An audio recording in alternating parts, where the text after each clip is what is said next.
Hello my dear students, कैसे हैं आप सब। उम्मीद करता हूँ कि अच्छे होंगे, मस्त होंगे, तंदुरुस्त होंगे। तो चलिए एक बार फिर से मेरे यूट्यूब चैनल जीएससी भल्लो में आपका स्वागत है। तो आज हम लाए हैं आप लोग के लिए क्लास 10 बिहार बोर्ड का मैथ का ऑब्जेक्टिव क्वेश्चन, जो कि ये ऑब्जेक्टिव क्वेश्चन आपके एग्जाम के दृष्टि से बहुत ही महत्वपूर्ण है। तो चलिए ये सेट नंबर 4 आज हम सॉल्व करने वाले हैं, जो कि 3 सेट हम लोग कंप्लीट कर चुके हैं। ये सेट नंबर 4 है। तो चलिए इसमें का हम लोग 1 से लेकर 50 तक इस वीडियो के अंतर्गत हम लोग क्वेश्चन को सॉल्व करेंगे। तो चलिए अभी तक आपने वीडियो को लाइक नहीं किया तो लाइक कर दे, मेरे चैनल को सब्सक्राइब नहीं किया तो सब्सक्राइब कर दे, साथ बेल आइकन को जरूर दबा दीजिए ताकि मेरे वीडियो का नोटिफिकेशन सबसे पहले आप तक पहुंचे। तो चलिए शुरू करते हैं बिना विलंब के। तो चलिए आप लोग भी कॉपी कलम लेकर बैठ जाइएगा और आप लोग भी इस क्वेश्चन का प्रैक्टिस जरूर कीजिएगा। तो चलिए सबसे पहला प्रश्न आपके स्क्रीन पे कह रहा है कि 0.121112 फिर 12 ऐसे दिया हुआ है ऐसे, ठीक है। यहाँ पे डॉट डॉट दे दिया, तो पूछ रहा है कि ये कैसा संख्या है, ठीक है। तो ये अपरिमेय संख्या होता है, हमेशा याद रखेंगे कैसा होगा, अपरिमेय। 2 नंबर क्वेश्चन देख लीजिए। तो 2 नंबर क्वेश्चन दिया करे कि ए प्राकृत 1/√2 है, क्या है। तो ये भी क्या है, अपरिमेय संख्या है, ठीक है। ऑप्शन सी आपका राइट आंसर हो जाएगा, ठीक। नेक्स्ट क्वेश्चन की तरफ बढ़िए। आपका अगला क्वेश्चन आ गया 3 नंबर। 3 नंबर क्वेश्चन कह रहा है कि निम्न में कौन अभाज्य संख्या है। अभाज्य संख्या के बारे में आपको हम बता देते हैं कि जिस संख्या में एक और स्वयं, समझ रहे हैं ना, यानी जिस संख्या में एक और स्वयं से भाग लगता है उसी को क्या कहते हैं, अभाज्य संख्या कहते हैं।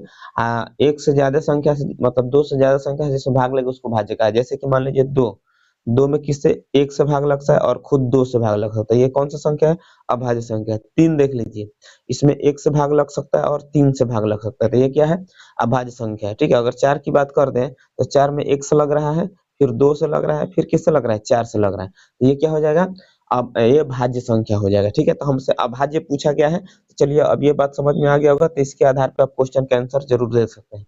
8, 8 क्या है, 8 में आप देख सकते हैं 1 से लग सकता है, 2 से लग सकता है और 4 से लग सकता है और क्या, 8 से लग सकता है, यानी कि 2 संख्या से ज्यादा हो रहा है, ये भाज्य है, ये नहीं होगा।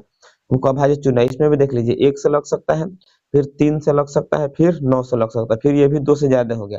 आइए 11 की बात करते हैं, 1 से लगेगा और किससे लगेगा, 11 से, और किसी से लगने वाला इसमें मल्टी मतलब गुणा नहीं हो सकता है, होगा नहीं होगा, तो आपका आंसर क्या हो जाएगा, सी वाला 11, यानी कि 15 आपका भाज्य हो जाएगा, इसमें भी लगता है।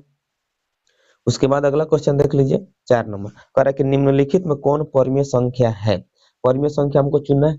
ऐसा बहुत सारा क्वेश्चन हम लोग किए हैं, तो जिसका वर्गमूल निकल जाएगा वो परमीय हो जाएगा। यहाँ पर देख लीजिए, तो 49 के वर्गमूल 7 और 64 के वर्गमूल 8, ये पूरा पूरा है, परमीय है। यहाँ देख लीजिए 81 का 9 और 91 का तो नहीं निकलेगा, ठीक है। इसमें देख लीजिए 31 का नहीं निकलेगा, 51 का भी नहीं निकलेगा। यहाँ देखिए 49 का निकलेगा 7, लेकिन 101 का नहीं निकलेगा, ठीक है। हमें चुनना क्या है, परिमेय। आप देख सकते हैं आपका आंसर ए राइट आंसर हो जाएगा, ठीक है। अगला क्वेश्चन देख लीजिए 5 नंबर। तो 5 नंबर क्वेश्चन कह रहा है कि बी बटे क्यू एक परमीय संख्या ऐसी है जहां पर क्यू का जो मान है, कह रहा है क्यू के पावर एन इंटू एस के पावर एम के रूप में है। तो जहां एम एन धनात्मक पूर्णांक है तब एक्स का दशमलव प्रसार क्या होगा। तो जब नीचे वाली आपको यह दिख रहा है क्यू एम एन, तो यहाँ पे जो दशमलव प्रसार होगा वो क्या होगा, शांत होता है। आप ध्यान में रखें, आपको एक फॉर्मूला ऐसे ही बताया गया होगा, पी बटे 2 के पावर एम इंटू 5 के पावर एन, ठीक है। तो इस रूप में रहता है तो क्या होता है, शांत होता है, तो आपका आंसर हो जाएगा शांत। अगला क्वेश्चन देख लीजिए 6 नंबर। तो 6 नंबर क्वेश्चन आपको क्या कहता है, और यदि अल्फा तथा बीटा एक द्विघात बहुपद एक्स स्क्वायर प्लस 2x+3 का मूल हो तो 1/अल्फा प्लस 1/बीटा का मान क्या होगा। चलिए सबसे पहले यहाँ से इसको ए कहते हैं, इसको बी और इसको सी। तो पहले अल्फा प्लस बीटा निकालेंगे, तो अल्फा प्लस बीटा क्या होता है, -b/a। तो बी की जगह पे कितना है, 2 है तो माइनस है, ए यानी कि कितना हो जाएगा 2, माइनस में 2 हो जाएगा, ठीक है। उसके बाद आगे देखिए -2 आ गया।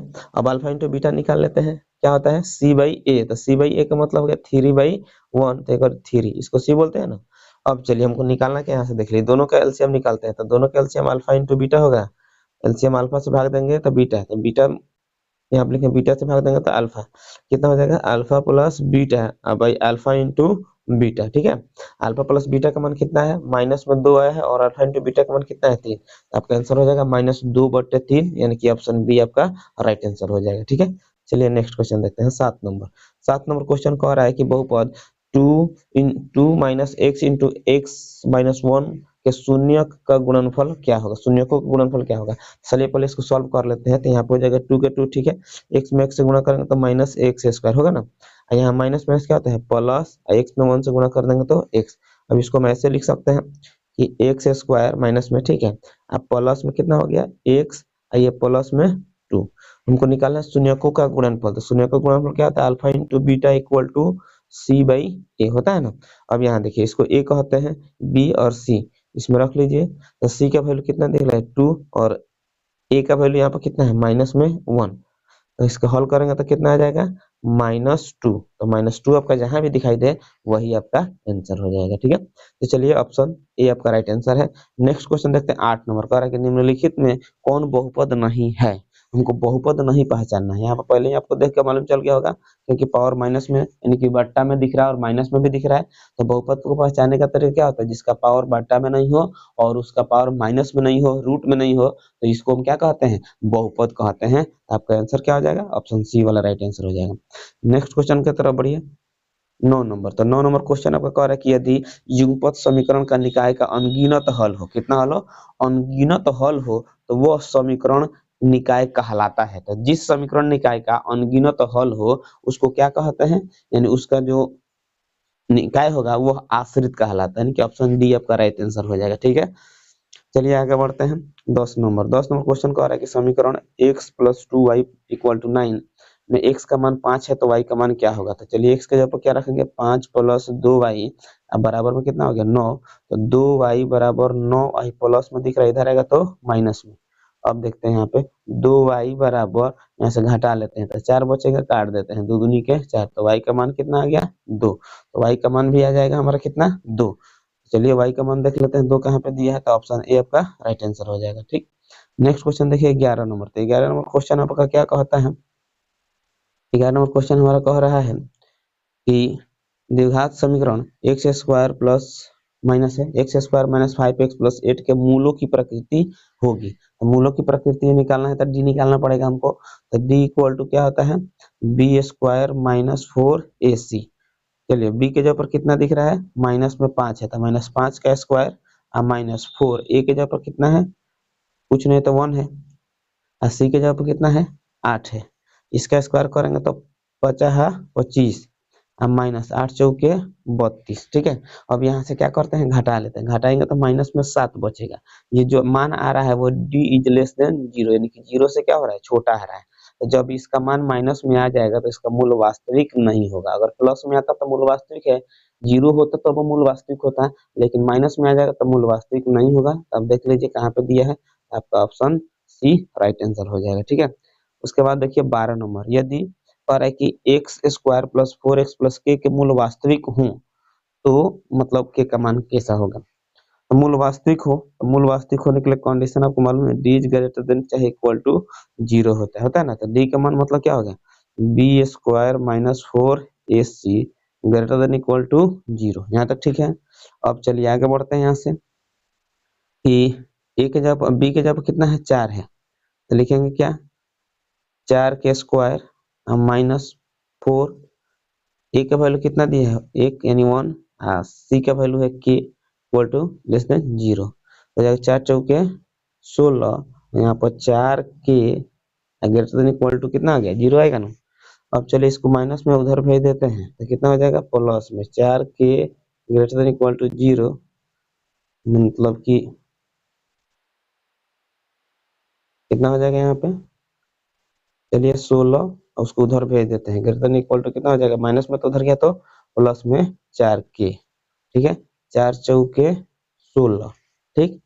तो यहाँ पे कट के हमारा मान आ जाएगा 4 ग्रेटर देन इक्वल टू के, यानी कि ऐसा आपका आंसर कहीं भी दिख रहा हो तो आंसर हमारा क्या हो जाएगा, वही आंसर हो सकता है, ठीक है। तो चलिए यानी कि के का जो मान है आप इसको ऐसे भी लिख सकते हैं कि उसका जो इधर ऐसे सिंबल रहेगा, ठीक ना, ये हमारा आंसर हो गया। दोनों का मतलब एक ही होता है, यानी कि ये इधर मुड़ा हुआ है ये इधर मुड़ा हुआ है, दोनों सेम ही है। 4 की तरफ 4 बड़ा हो सकता है या बराबर हो सकता है के से, ठीक है। तो ऐसा देख लीजिए आंसर कहाँ पे दिख रहा है, तो आपका ऑप्शन ए राइट हो जाएगा, ठीक है। चलिए नेक्स्ट क्वेश्चन की तरफ बढ़ते हैं। 13 नंबर, 13 नंबर क्वेश्चन क्या कहता है, कह रहा है एपी में 9 12 15 18 का एनवा पद क्या होगा, इसका एनवा पद निकालना है। तो चलिए फॉर्मूला लिखते हैं, टी एन इक्वल टू क्या होता है, A plus N minus 1 into D, ठीक है। टी एन ए निकालना ही है। ए के जगह पर आपको दिख रहा होगा कितना 9, आप प्लस यहाँ से माइनस करेंगे तो 3 बचेगा, उसको डी कहते हैं। तो ये कितना n-1 इंटू में डी के जगह पे कितना रहेगा, 12 में से 9 घटा लेंगे तो 3, यहाँ कितना हो गया 9, आप प्लस 3n-3, तो यहाँ से घटेगा तो कितना बचेगा 6 प्लस 3n, यही आपका आंसर हो जाएगा, चाहे 3n प्लस 6 या 6n प्लस 3, यानी कि ऑप्शन डी आपका राइट आंसर हो जाएगा। ठीक है, चलिए अगला क्वेश्चन देख लीजिए 14 नंबर। तो 14 नंबर क्वेश्चन हमारा क्या कहता है, आप देख सकते हैं।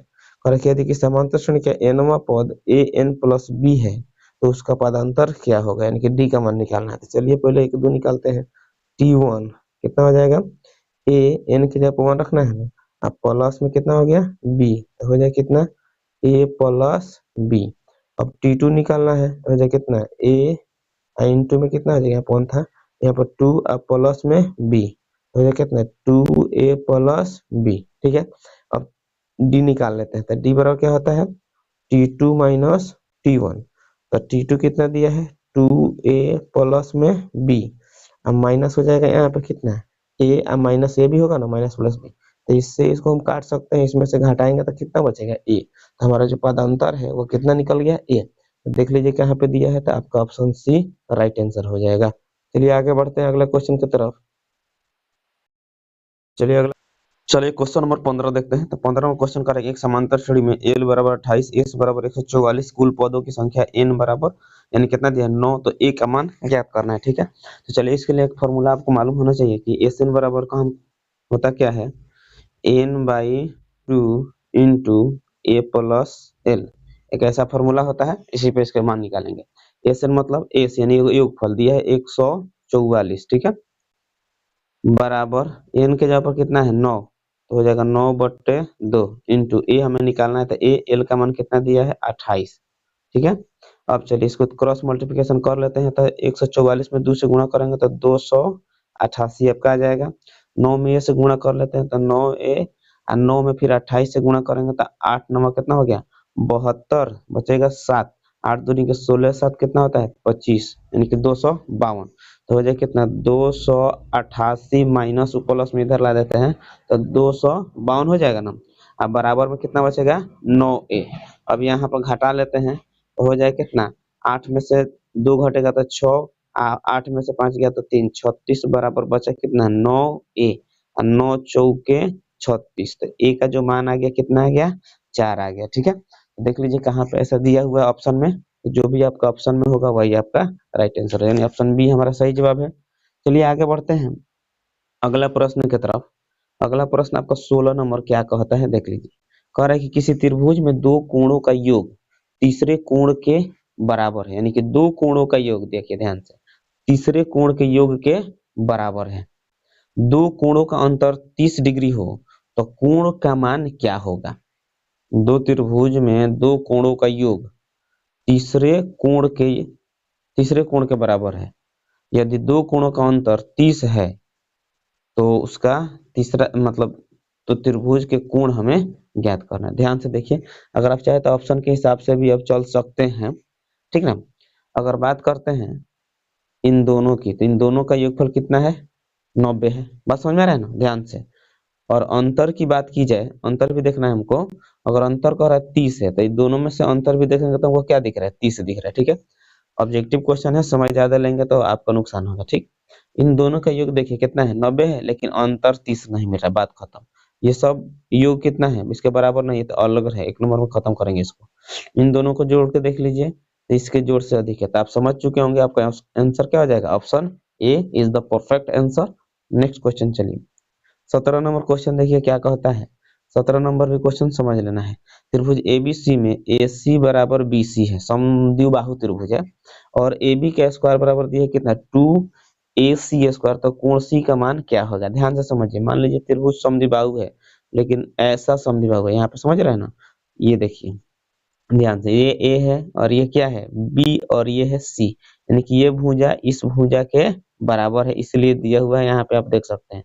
यानी कि AB का जो स्क्वायर है वो इन दोनों के स्क्वायर के योगफल के बराबर है, क्योंकि AC के जगह पर BC रख ले, चाहे BC के जगह पर AC रख ले, इससे कोई मान में फर्क नहीं पड़ता है, क्योंकि यहाँ पे ऑलरेडी दिया दोनों का मान क्या है समान है। दिया हमारा कितना है 2ac के स्क्वायर। तो एक बात बताना, हमको कोण सी का मान ज्ञात करना है। ये आपको मालूम होगा ये जो ट्रिक लगा है वो पाइथागोरस प्रमेय के हिसाब से लगा है। और जब पाइथागोरस प्रमेय हो जाएगा तो वहां पे त्रिभुज कौन सा होगा, समकोण होगा, तो उस कोण का मान भी क्या होना चाहिए, 90 डिग्री हो जाएगा। ठीक है, यानी कि ऑप्शन सी आपका सही जवाब हो जाएगा। अगला क्वेश्चन देख लीजिए 18 नंबर। 18 नंबर क्वेश्चन कह रहा है कि समद्विबाहु त्रिभुज के तीन भुजाओं के मध्य बिंदुओं को मिलाने से बना त्रिभुज। जैसे कि मान लीजिए समद्विबाहु त्रिभुज हो गया, समबाहु त्रिभुज हो गया। ठीक है, समबाहु त्रिभुज है। अब यहाँ मान लीजिए इसका ये मध्य बिंदु, इसका ये मध्य बिंदु, इसके दोनों को मिला दे ऐसे, तो कौन सा त्रिभुज बनेगा, तो सेम वही कंडीशन, यानी इसका अपोजिट में दिख रहा है ना, तो ये इसके बराबर होगा। अब ये वाला तो बराबर होने का चांस नहीं है, यानी कि समद्विबाहु त्रिभुज हो जाएगा। ये भी आपका आंसर राइट है, जो वैसा त्रिभुज रहेगा वैसा फिगर बनेगा। 19 नंबर क्वेश्चन देख लीजिए, कह रहा है कि त्रिभुज एबीसी में कोण बी बराबर 90 डिग्री और बीसी बराबर 12 सेमी, आपको दिख रहा होगा। ठीक है, और एसी बराबर 13 सेमी, ये 13 सेमी दिख रहा है। तो कह रहा है ए बी का माप क्या होगा, इसका मान हमें ज्ञात करना है। तो ये देखते ही पता चल रहा है ये पाइथागोरस प्रमेय है, समकोण त्रिभुज वाला है। ठीक है, तो इसको कहते हैं क्या, लंब, यानी कि पी। तो पी बराबर क्या होता है, root under H square, minus में क्या होता है बी स्क्वायर। ठीक है, तो एच का मान कितना है, 13 का स्क्वायर करेंगे तो 169, आप 12 के स्क्वायर करेंगे तो 144, घटा लेंगे तो बचे कितना, रूट अंडर 25, अब 25 के वर्गमूल कितना आता है 5। तो 5 सेमी आपका राइट आंसर हो जाएगा, कि ऑप्शन बी आपका परफेक्ट आंसर हो गया। नेक्स्ट क्वेश्चन चलिए देखते हैं। 20 नंबर कर दिए गए चित्र में डीई समांतर है बीसी के, एडी बराबर 2 सेमी, यानी इसका मान कितना दिया है 2 सेमी, और डीबी बराबर दिया है 3 सेमी। ठीक, और एई का जो मान है ये वाला 1.6 दिया है। ठीक, तो कह रहा है कि हमको इसी का मान ज्ञात करना है। तो ये जो है ना वो थेल्स प्रमेय वाला है। इसके लिए कंडीशन आपको पता होगा, एडी इक्वल टू डीबी, हाँ डीबी। ठीक है, इक्वल टू हो जाएगा कौन सी, ए इक्वल टू ईसी, यानी कि ये और ये और फिर ये और ये दोनों का रेशियो क्या होता है, बराबर होता है। तो एडी का वैल्यू देख लीजिए 2/3 इक्वल टू, इसका मान कितना दिया है 1.6, अब बाई इसका हो जाएगा कितना ई सी, क्रॉस मल्टीप्लिकेशन, यानी पहले इसको काट लेते हैं तो 0.8 हो जाएगा क्रॉस मल्टीप्लिकेशन। तो इसी का मान हो जाएगा 8 तरीके 24 और दशमलव के बाद एक होंगे तो 2.4 सेमी, यानी कि आपका ऑप्शन बी सही जवाब होगा। नेक्स्ट क्वेश्चन देखिए 21 नंबर। 21 नंबर जो क्वेश्चन है क्या कह रहा है कि वृत्त के केंद्र पर बाना कोण कितना होता है, तो 360 डिग्री का होता है। ऑप्शन सी आपका राइट आंसर हो जाएगा। 22 नंबर क्वेश्चन, बाह्य बिंदु से वृत्त पर खींची गई स्पर्श रेखा की लंबाई होती है। बाह्य बिंदु से नहीं, कोई बिंदु जैसे मान लीजिए वृत्त होगी, यहाँ बाह्य बिंदु से इस पर खींची गई स्पर्श रेखा की लंबाई क्या होता है, दोनों का इक्वल होता है, जितना ये होगा उतना ही ये होगा, यानी कि समान होता है। ऑप्शन बी आपका राइट आंसर। चलिए तो देखते हैं इसके बाद से क्वेश्चन नंबर 24, त्रिभुज ए बी, सॉरी चित्र ए बी में ए बी वृत्त की बिंदु बी पर स्पर्श है। ठीक है, चित्र में ए बी वृत्त की बिंदु बी पर स्पर्श है, स्पर्श रेखा है, वो वृत्त का केंद्र है और कोण ए ओ बी बराबर 60 डिग्री। ए ओ बी बराबर कितना दिया है 60 डिग्री, और कि ए ओ ए बी का मान ज्ञात करना है। ओ ए बी यहाँ पर देख लीजिए, यानी कि ये 60 डिग्री दिया है, तो आपको मालूम होगा कि यहाँ पे जो कोण बनता है वो कितना डिग्री का बनता है, 90 डिग्री का बनता है। ठीक है, और ये कोण हमें ज्ञात करना था। त्रिभुज यहाँ पे आपको दिख रहा होगा, त्रिभुज के तीनों कोणों के कुल कितना होता है 180 होता है। ये जब दो पता है तो तीसरा हम क्या करेंगे 180 में से घटा लेंगे, तो 180 माइनस 90 माइनस कितना हो गया 60, हो जाएगा कितना 180, इन दोनों को जोड़ेंगे तो 9 6 15, यानी कि 150 अब बराबर कितना हो गया 30 डिग्री। तो आपका राइट आंसर क्या हो जाएगा 30 डिग्री, यानी कि ऑप्शन सी आपका सही जवाब हो जाएगा। नेक्स्ट क्वेश्चन देख लीजिए 25 नंबर क्वेश्चन कह रहा है कि दिए गए त्रिभुज एबीसी के समरूप एक त्रिभुज की रचना करिए। कॉन्ट्रैक्शन का क्वेश्चन है, करें जिसकी भुजाएं दिए गए त्रिभुज एबीसी की भुजाएं यानी 7/4 गुनी हो, तो वो गुनी हो के लिए बीसी से शीर्ष ए की दूरी और न्यून कोण बनाती है। किरण बी एक्स खींचा जाता है, तो किरण बी एक्स समान दूरी पर अंकित किए गए बिंदुओं को न्यूनतम संख्या कितनी होगी। जैसे कि मान लीजिए हम त्रिभुज बनाएंगे ऐसे, ठीक ना, तो इस पर कितना मतलब कटान बिंदु बनेगा हमें वही बताना है। ठीक है, तो 7/4 है तो आपका कितना कटान बिंदु हो जाएगा, नहीं 7 हो जाएगा आपका आंसर 7। नेक्स्ट क्वेश्चन देख लीजिए 26 नंबर। 26 नंबर क्वेश्चन कर कि -4 3 की स्थिति किस पाद में है। तो ये भी हम बहुत सारा क्वेश्चन इस पर हम लोग किए हैं। इसमें दोनों प्लस होता है, इसमें माइनस प्लस होता है, इसमें माइनस माइनस होता है, इसमें प्लस माइनस होता है। ठीक है, इसको प्रथम कहते हैं, इसको द्वितीय, इसको तृतीय और इसको चतुर्थ। तो आप देख लीजिए माइनस प्लस दिख रहा है, संख्या नहीं दिख रहा है हमको, साइन दिखना है। तो माइनस प्लस दिख रहा है, तो माइनस प्लस कहाँ दिखाई दे रहा है आपको, तो माइनस प्लस जो यहाँ पे दिखाई दे रहा है द्वितीय, यानी कि आपका ऑप्शन 2 यानी कि बी आपका राइट आंसर हो जाएगा। ठीक है, सेम टू सेम वही क्वेश्चन यहाँ भी हमको शायद लग रहा है। कार्तीय तल में स्थित किसी बिंदु 4 6 की कोटि का मान क्या होगा। तो एक्स वाला को भुज बोलते हैं, वाई वाला को क्या बोलते हैं, कोटि बोलते हैं। तो इसको भुज इसको कोटि, तब यहाँ से देख सकते हैं कोटि का मान कितना है, 4 है। तो आप आंसर में देख लीजिए 4 है, तो ऑप्शन में मार दीजिए 4। चलिए आगे बढ़ते हैं अगले, चलिए बढ़ते हैं अगले प्रश्न की तरफ। 28 नंबर क्वेश्चन कर रहा है कि बिंदुओं ए बराबर दिया है 2-3 और बी बराबर दिया है 2 के बीच की दूरी क्या होगा। दूरी बराबर सूत्र आपको मालूम है, x1 - x2 का whole square plus y1 - y2 का होल स्क्वायर। तो x1 के जगह पर कितना है 2 और -2 का होल स्क्वायर, ठीक है, और y1 - y2 का होल स्क्वायर, कि y के जगह पर कितना है -3 और -2 का होल स्क्वायर। ठीक है, तो यहाँ 2 घट के 0 हो जाएगा, इसको हटा देते हैं, दोनों माइनस में जुटकर -5 के स्क्वायर 25 और 25 के वर्गमूल 5 होता है। ठीक है, तो 5 इकाई, यानी कि ऑप्शन डी आपका राइट आंसर हो जाएगा। ठीक है, अगला प्रश्न देख लीजिए 29 नंबर प्रश्न का होता है कि बिंदु ए बी के निर्देशांक क्रम से इतना दिया हुआ है, तो इनके मध्य बिंदु का निर्देशांक क्या होगा। तो मध्य बिंदु का निर्देशांक का फॉर्मूला मालूम है, x1 + x2/2 और क्या होता है y1 + y2/2। तो x1 का मान यहाँ पर देख लीजिए 0, माइनस प्लस क्या हो जाएगा, माइनस हो जाएगा, -6 बट्टा में 2, ये 0 है। ठीक है, फिर आगे देखते हैं, ये क्या है y1 की जगह पर कितना है -6 और y2 की जगह प्लस में 8 बट्टा में 2। यहाँ से काटते हैं तो कितना बचेगा, ये हो जाएगा हमारा 6, तो काट लेते हैं तो माइनस में 3 बचा, यहाँ से घटेगा तो 2 बचेगा, काट देंगे तो 1 बचा ना। तो आपका आंसर हो जाएगा कितना -3 और 1। देख लीजिए -3 और 1 कहीं पे है, तो ऑप्शन बी में आपका वही दिख रहा होगा। ठीक है, तो आंसर हमारा हो जाएगा बी।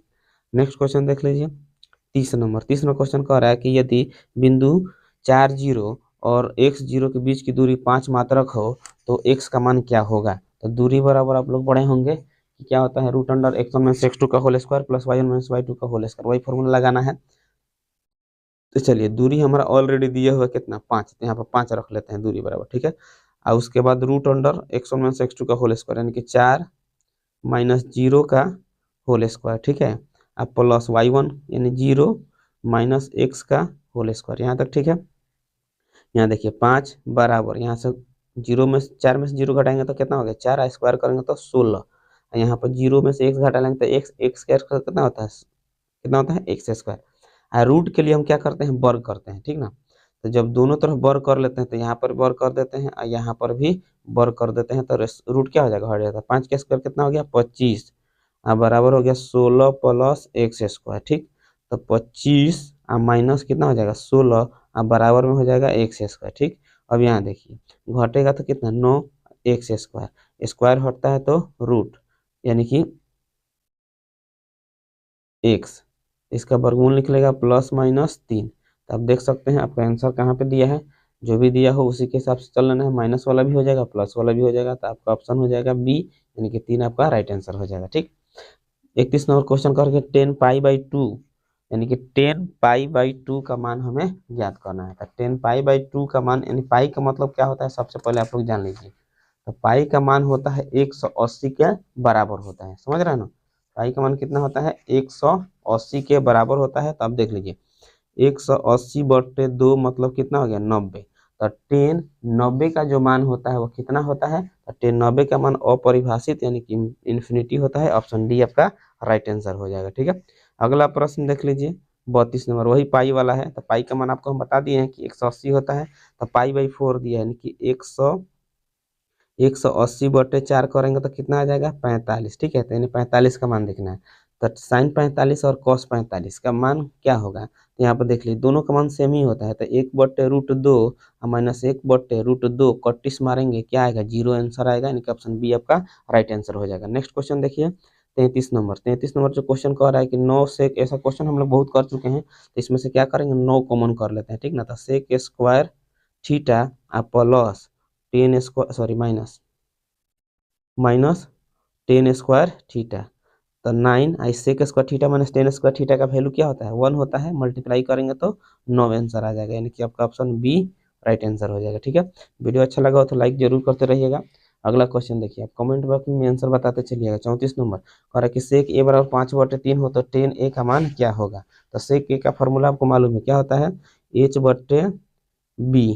तो हमको p निकालना पड़ेगा। तो p इक्वल टू क्या होता है, √h² plus h² minus b square, यानी कि 5 का स्क्वायर माइनस 3 का स्क्वायर। बचा है 25 और 3 3 9, घटा लेंगे तो बचेगा 16। 16 का वर्गमूल कितना हो गया, 4। तो टेन ए का मान हमें ज्ञात करना है। तो टेन ए बराबर क्या होता है, p/b। तो p का मान कितना है 4 और b का मान कितना है, देख सकते हैं यहाँ पे 3। तो 4/3 आपका राइट आंसर हो जाएगा। तो देख लीजिए कहाँ पे दिया है, तो ऑप्शन बी हमारा शायद वही है। ऑप्शन बी आपका राइट आंसर हो जाएगा। यहाँ देखिए 35 नंबर करेंगे साइन 210 डिग्री का मान ज्ञात करना है। तो इसको हम ऐसे लिखेंगे, थोड़ा ध्यान समझिएगा कि साइन 210 को हम क्या लिख सकते हैं, 2 गुने 90 आप प्लस में क्या लिखेंगे 30, ठीक है। तो हो जाएगा कितना, साइन 90 माइनस 30 पढ़े है ना, ये 90 के रूप में दिख रहा होगा। तो साइन 90 माइनस थीटा आप नहीं पढ़े होंगे, आगे क्लास में मिलेगा। लेकिन एक बात बताते हैं, यहाँ पे देख लीजिए, ये एक्स एक्सिस पे कोई मान बदलने वाला नहीं है, वाई एक्सिस पे बदल जाएगा। तो 290 यानी 180 है, तो कहाँ पे आएगा, यहाँ पे आएगा ना 180। ये होता है 0, ये होता है 90, और ये होता है 180, और ये होता है 270, और फिर यहाँ आते हैं तो 360 आ जाता है, ठीक। तो ये जो एरिया है ना, ये वाला 10 और कॉट इसमें प्लस होता है, बाकी सब क्या होता है माइनस होता है। इसमें साइन और ही कोसेक प्लस होता है, बाकी सब माइनस होता है। इसमें कोस और सेक प्लस होता है, बाकी सब माइनस होता है, ठीक है। और इसमें सब प्लस होता है, ठीक है, कोई भी आ जाए।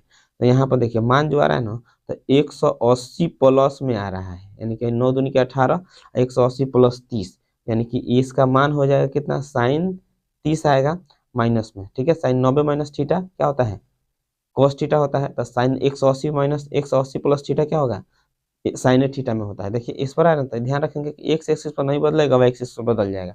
तो साइन 30 आ गया। तो साइन 30 का मान कितना होता है, 1/2, और इसमें माइनस है तो माइनस 1/2। बात समझ में आ गया ना। चलिए माइनस 1/2 देख लीजिए कहाँ पे है, तो वही आपका आंसर हो जाएगा, नहीं कि ऑप्शन डी आपका राइट आंसर हो जाएगा, ठीक है। नेक्स्ट क्वेश्चन है ये 36 नंबर। 36 नंबर क्वेश्चन हमारा कहता क्या है कि cos square 17 degree minus sine square 73 degree का मान क्या होगा। तो दोनों में से किसी एक को बदल लिया जाए, काम खत्म। तो cos को बदल देते हैं। तो cos को बदलेंगे तो cos स्क्वायर 90 में से हम कितना घटा दें कि हमको 17 मिल जाए, तो 73 घटा लेते हैं। यहाँ पे माइनस में हमारा क्या दिया हुआ है, साइन स्क्वायर 73 दिया हुआ है, ठीक। तो cos स्क्वायर 90 में से 73 घटेगा तो कितना बचेगा 17, सॉरी, हाँ घबरा गया, यानी इसको हम बदल देते हैं cos, घबरा रहा है, cos स्क्वायर 90 में से कितना घटाएंगे 17 बचेगा, 73 घटाएंगे तो 17 बचेगा। अब माइनस कितना हो गया, साइन स्क्वायर 73, ठीक। कोस 90 माइनस थीटा क्या होता है, साइन थीटा, यानी कि साइन स्क्वायर 73 और माइनस साइन स्क्वायर 73, ठीक है। दोनों कट के क्या हो गया, 0, आंसर आपका हो जाएगा, यानी कि ऑप्शन सी आपका सही जवाब है। नेक्स्ट क्वेश्चन देख लीजिए 37 नंबर। तो माइनस से तो बाहर निकाल लेते हैं, तो साइन कितना आ गया 30 डिग्री। तो साइन 30 का जो मान होता है वो कितना होता है, साइन 30 का जो मान होता है वो होता है 1/2। तो माइनस में 1/2 आपका राइट आंसर हो गया। चलिए अगला क्वेश्चन देख लेते हैं 38 नंबर। 38 नंबर क्वेश्चन देखिए क्या कहता है। 38 में क्वेश्चन कह रहा है कि झील की सतह से 1 मीटर ऊंचे बादल का उन्नयन कोण ए है। समझ रहे हैं ना, कोई झील है, उसका सतह है, उसका सतह से 1 मीटर ऊंचाई पर, मान लीजिए ये ऊंचाई हमारा x है, बादल का जो उन्नयन कोण है कितना है, ए है।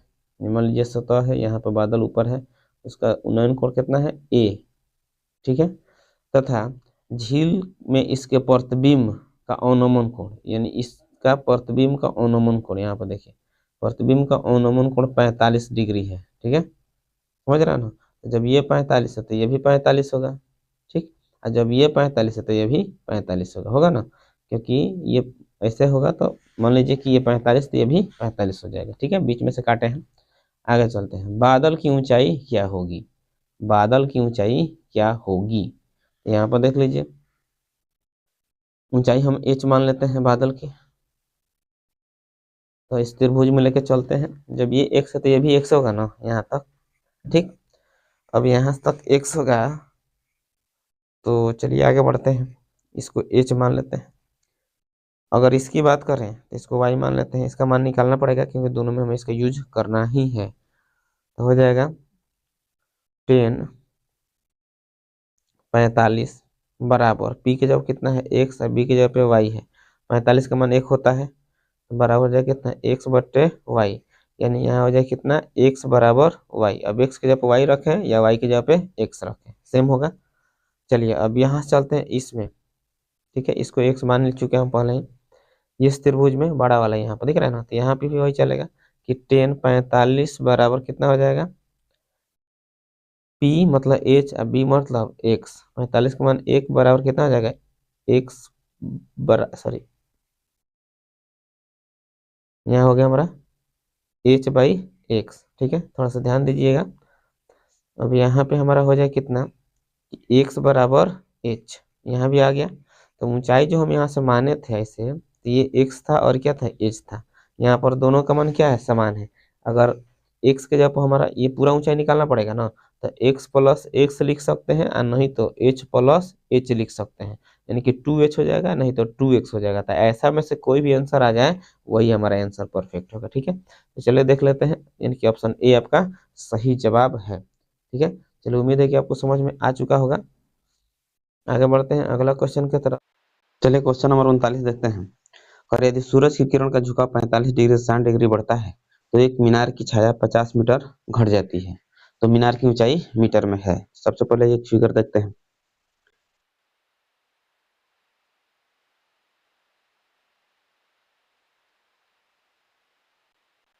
ठीक है। यानी कि 45 मीटर पहले था, अब बढ़ जाता है तो कितना होता है 60 मीटर। तो इसकी जो ऊंचाई है कितना होता है घट जाता है कितना 50, मतलब इनकी जो बीच की दूरी है, लंबाई की जो छाया की लंबाई है वो क्या होता है, पहले यहाँ पर था अब घट कर यहाँ पे हो जाता है। इसका नाम रखना था ए बी सी और इसको कह सकते हैं डी। इसको एक्स मान लेते हैं और इसको एच मान लेते हैं, ठीक। तो चलिए यहाँ पर देखते हैं, पहले इस त्रिभुज को लेकर चलते हैं। यहाँ पे ये त्रिभुज आपको दिख रहा होगा, तो यहाँ से हमको इसको कहते हैं आधार और इसको कहते हैं लंब। तो आधार और लंब का फॉर्मूला किसमें होता है 10 में होता है। तो 10 यानी इसका कोण कितना है 60, तो यहाँ पर हम 60 रख लेंगे। अब बराबर में हो जाए कितना पी की जगह पे एच और बी की जगह पे एक्स, ठीक। 60 का मान कितना होता है √3 होता है, ठीक। तो √3 बराबर हो जाए कितना एच बाई एक्स। अगर यहाँ से हम एच का मान निकालते हैं तो कितना हो जाएगा, जब एच का मान ना निकालिए यहाँ से एक्स का मान निकालते हैं, क्योंकि हम एक्स का मान उधर रख लेंगे तो हल हो जाएगा। तो एक्स का जब मान निकालेंगे तो हमारा आ जाए कितना एच बाई √3। इसको आप ध्यान में रखिएगा, एक नंबर मान लीजिए कि एच का मान यानी एक्स का जो मान है वो कितना आ गया है एच बाई √3 आ गया है। इसको आप ध्यान में रखिएगा। आगे चलते हैं, उसके बाद आगे चलने के लिए इसको हम थोड़ा सा इरेज कर लेते हैं, जगह कम पड़ेगा, ठीक ना। अब हम चलते हैं ये बड़ा वाला त्रिभुज में, कौन सा, यानी कि पूरा ये वाला त्रिभुज आपको दिख रहा है ना, ये इसमें देखते हैं एबीसी में। तो इसमें भी 10 का प्रयोग करेंगे। तो 10 यहाँ पर सी का मान कितना है 45, तो 45 रख लेते हैं बराबर।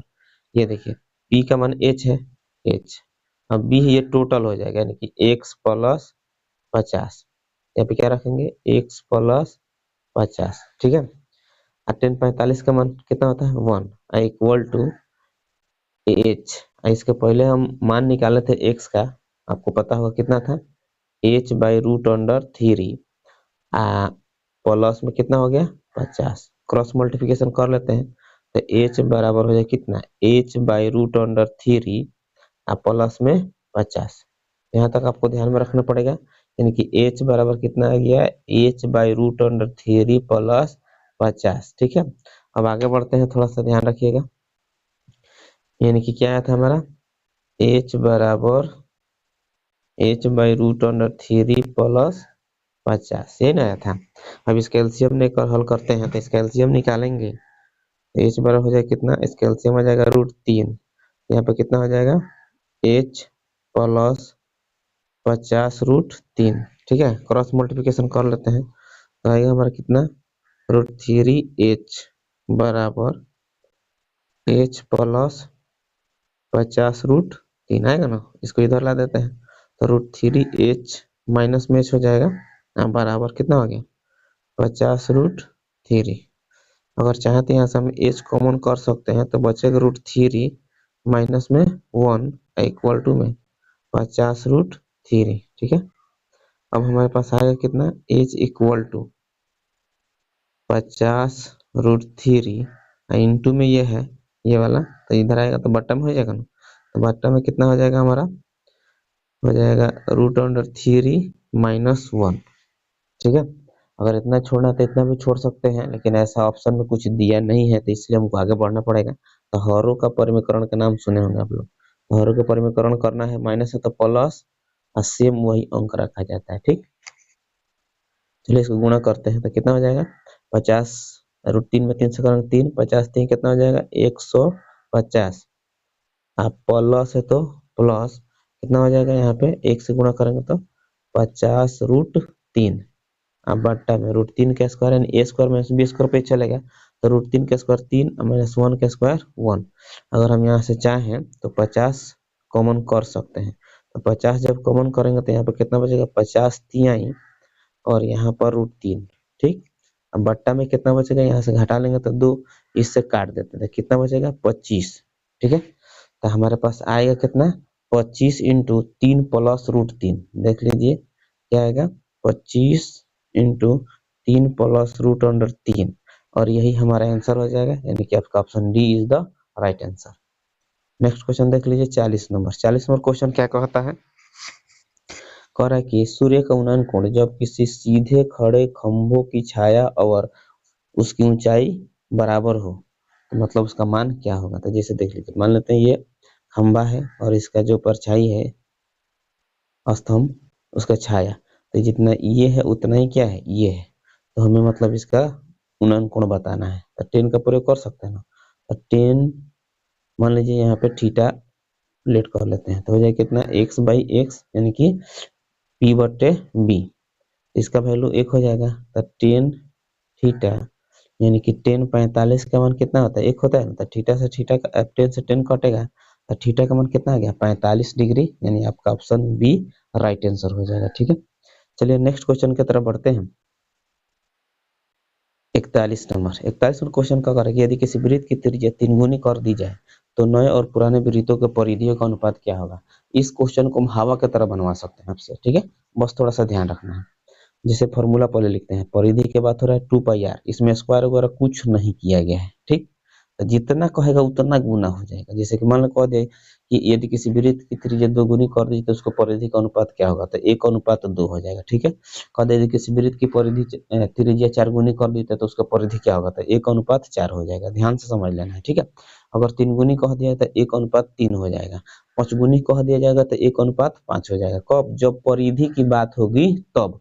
अगर वही क्वेश्चन थोड़ा सा ऐसे पूछ दे, पहले नया बाद में पुराना, तो इसको उलट देंगे, तो 5:1 हो जाएगा। यहाँ भी कहेगा तो 2:1 हो जाएगा, समझ रहे हैं ना। कब, जब परिधि पूछेगा तब ऐसे। तो चलिए यहाँ पर देखिए क्या पूछा गया है, पहले क्या कर रहा है नया, फिर बाद में पुराना, 3 गुना का बात हो रहा है, तो 3:1 क्या होगा, 1 आपका राइट आंसर हो जाएगा, ठीक है। बनाने का झमेला नहीं है। अगर क्षेत्रफल कहेगा ना तो इसको स्क्वायर कर देंगे दोनों को, ठीक है। क्षेत्रफल पूछेगा तो 3 का स्क्वायर 9 और 1, 2 गुना कर दे रहा है, नया पुराना पूछ दे तो 2 दूनी के 4 1, समझ रहे हैं ना, ऐसे इसका आंसर हो जाता है। चलिए नेक्स्ट क्वेश्चन की तरफ बढ़ते हैं।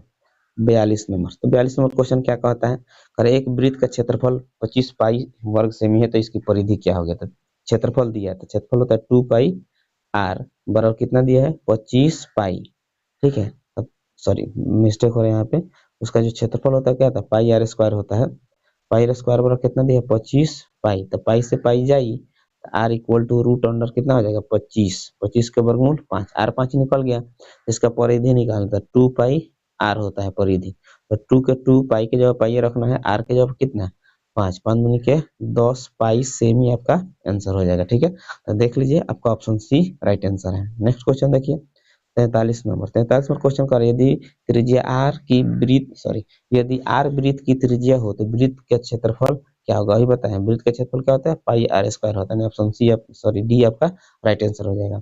44 नंबर, आर त्रिज्या एवं एल तिर्यक ऊंचाई वाले शंकु का पूर्ण पृष्ठ क्षेत्रफल क्या होता है। तो शंकु का पूर्ण पृष्ठ क्षेत्रफल का सूत्र होता है πr into R plus L चाहे एल प्लस आर, ठीक है। तो चलिए आपका ऑप्शन ए ही वही क्वेश्चन है, वही आंसर है, हो जाएगा, ठीक है।